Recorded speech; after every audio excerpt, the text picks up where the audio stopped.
मैं प्राध्यापक एल.बी. गायकवाड़ आज आपके सामने एक नया लेक्चर लेके आया हूँ। लेक्चर का नाम है use of the adverbs in the sentences in English. देखिए, हम जब एडवर्ब का वापर करते हैं अंग्रेजी लिखने के लिए और बोलने के लिए, तो पहली बात मैं आपको बताऊंगा कि the adverb is used before an adjective और एन एडवर्ब। ये जो एडवर्ब होता है यह विशेषण के पहले या क्रिया विशेषण के पहले हम इस्तेमाल करते हैं।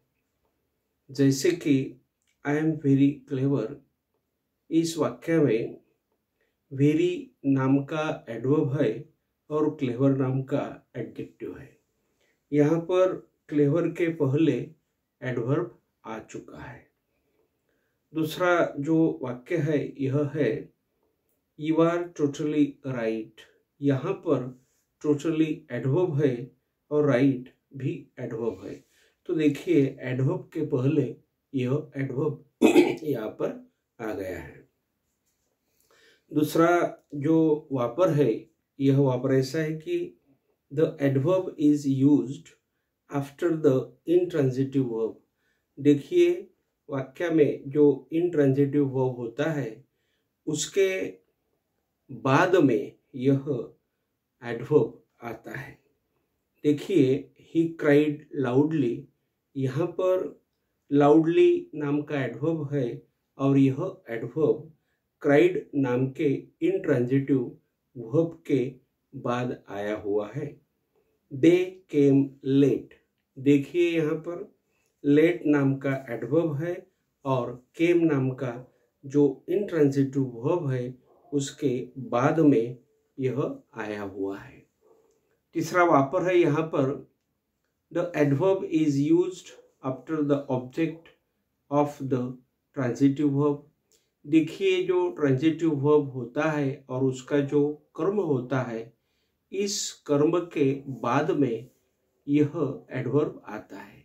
जैसे कि Shyam did his work carefully. देखिए, यहाँ पर केयरफुली नाम का एडवर्ब है और वर्क नाम का यहाँ पर कर्म आया हुआ है, ऑब्जेक्ट आया हुआ है। इसलिए मैं आपको बोलूँगा कि ये जो ट्रांजिटिव वर्ब है डिड नाम का, इस ट्रांजिटिव वर्ब का जो ऑब्जेक्ट है वर्क, उसके बाद में यह केयरफुली आया हुआ है और केयरफुली यहाँ पर एडवर्ब है। चौथा वापर यहाँ पर है it is used between a helping verb and A main verb. देखिए, ये जो एडवर्ब होता है, इस एडवर्ब का इस्तेमाल हम मेन वर्ब और जो हेल्पिंग वर्ब यानी सहायकारी क्रियापद होता है, उस सहायकारी क्रियापद और मेन वर्ब के बीच में इसे हम इस्तेमाल करते हैं। जैसे कि यू हैव ऑफन हेल्प्ड हर। तो देखिए, यहाँ पर ऑफन नाम का एडवर्ब आया हुआ है और यह एडवर्ब हैव नाम का सहायकारी क्रियापद और हेल्प्ड नाम का मुख्य क्रियापद, इन दोनों के बीच में वह आ गया है। पांचवा वापर यहाँ पर है the adverb is used between the two helping verbs. यानी दो सहायकारी क्रियापद जो होते हैं, इन दोनों में यह अपना एडवर्ब हम इस्तेमाल कर सकते हैं या करते हैं। जैसे कि आई शैल नाइसली बी हेल्पिंग देम। इस वाक्य में नाइसली नाम का एडवर्ब है और शैल और बी हेल्पिंग, इन दोनों के बीच में यहाँ आ गया है। तो यहाँ पर शैल नाइसली बी हेल्पिंग, इसमें शैल और बी दोनों हेल्पिंग वर्ब्स है। यहाँ पर दूसरा वाक्य दिया हुआ है we have continuously been jumping from morning. तो यहाँ पर यह कंटिन्यूअसली नाम का एडवर्ब है और यह हैव और बीन के बीच में आया हुआ है। यहाँ पर छठा जो वाक्य है या सेंटेंस है, यह है कि आई एम ऑलवेज लेट।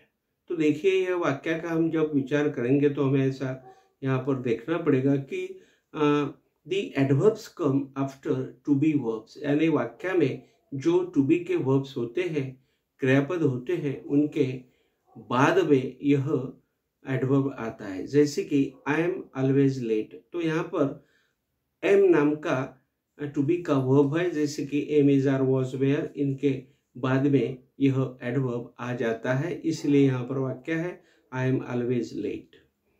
बाद में हम सातवां वापर यहाँ पर बोल सकते हैं दे कम, यानी adverbs come before the verbs in the simple present tense. देखिए जो सिंपल प्रेजेंट टेंस होता है या जो साधा वर्तमान काल होता है उसमें यह क्रियापद के पहले आते हैं, जैसे कि I often go to see him.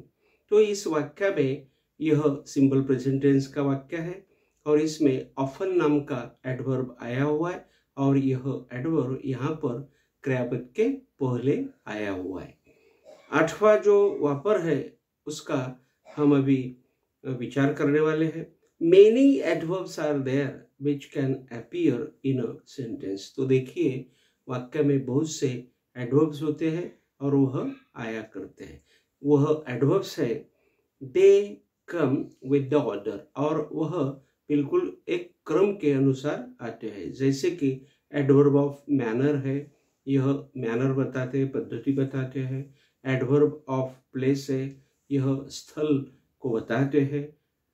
और एडवर्ब ऑफ टाइम है, यह वक्त को बताते हैं। जैसे कि Mohan सैंग sweetly in the half last night, तो यह जो स्वीटली है यह एडवर्ब है और यहाँ पर इन द हॉल यह जो फ्रेज है, यहाँ पर यह फ्रेज प्लेस बता रही है और लास्ट नाइट यहाँ पर वक्त बता रहा है। यह जो मैं बोलूँगा कि फ्रेज है यह वक्त बता रहा है।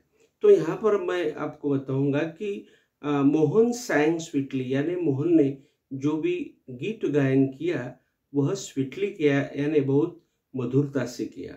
और कहाँ पर किया, तो इन द हॉल किया। तो यहाँ पर इन द हॉल यह एडवर्ब ऑफ प्लेस बता रहा है और स्वीटली एडवर्ब ऑफ मैनर बता रहा है। और लास्ट नाइट, तो यह जो वाक्य प्रचार है यह वाक्य प्रचार एडवर्ब ऑफ टाइम बता रहा है।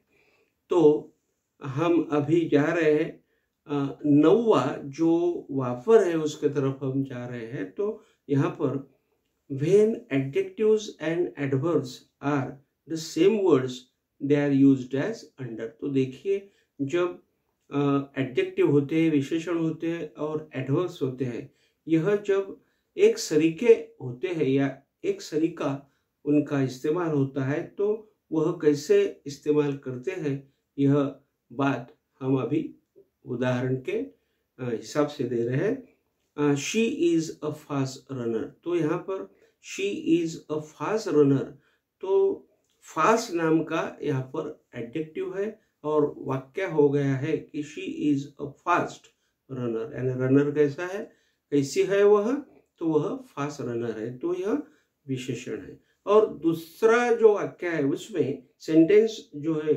उसमें ही रन्स फास्ट, तो यहाँ पर यह फास्ट एडवर्ब का काम कर रहा है। तो यहाँ पर ही रन्स फास्ट या हम बोल सकते हैं ही रन्स फास्टली।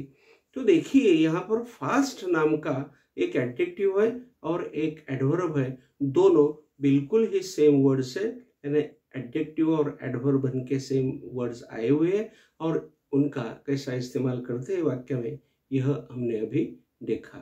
तो देयर आर सम वर्ड्स है, या मैं आपको बताऊंगा कि ऐसे जो भी सेम वर्ड्स है तो यह सेम वर्ड्स ऐसे है। देखिए अभी फास्ट के बारे में देखा तो पहला वर्ड है फास्ट, दूसरा little, hard, only, better, ill, high, best, enough, much, quick, early.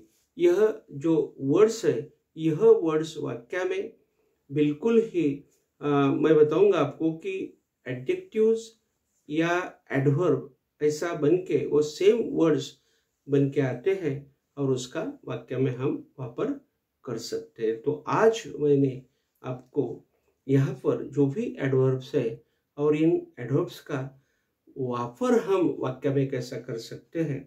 तो यहाँ पर मैंने 9 यानी 9 उपयोग या 9 यहाँ पर जो वापर होते हैं इस्तेमाल हम कर सकते हैं 9 तरह से। तो यह 9 उपयोग मैंने यहाँ पर आपको बताया। तो यह मेरा लेक्चर आपको कैसा लगा, स्पोकन इंग्लिश के ऊपर है, आप मुझे कमेंट बॉक्स पे बताइएगा। तब तक के लिए मैं यहाँ पर रुकता हूँ। Thank you very much.